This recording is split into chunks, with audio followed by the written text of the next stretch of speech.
Ada sekitar 7 pabrik rokok di Aceh saat ini yang sudah memiliki izin produksi yang berpotensi meningkatkan pendapatan asli daerah atau PAD melalui industri hasil tembakau karena rokok dari tembakau Aceh memiliki cita rasa yang khas yang tidak dimiliki oleh daerah lain.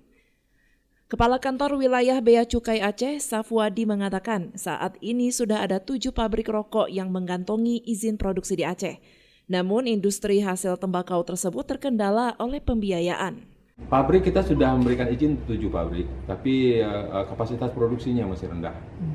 Yang kita berharap bahwa lahan yang begitu luas, rasa yang begitu istimewa bisa menjadi daya tarik bagi para investor untuk melakukan investasi di bidang industri hasil tembakau ini.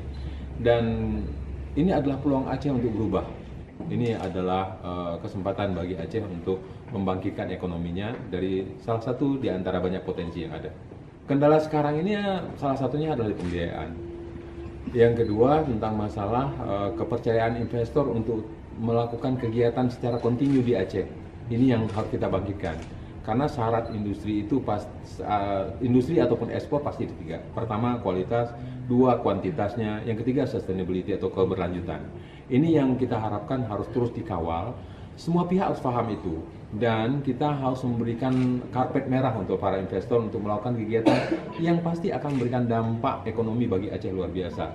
Penyerapan tenaga kerja, pendapatan asli daerah, dan kemudian semua entitas petani akan melakukan kegiatan produksi.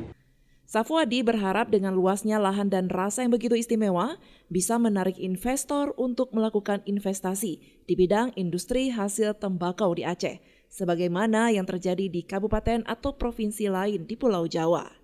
Dari Banda Aceh, Lala Nurmala melaporkan untuk Puja TV Aceh.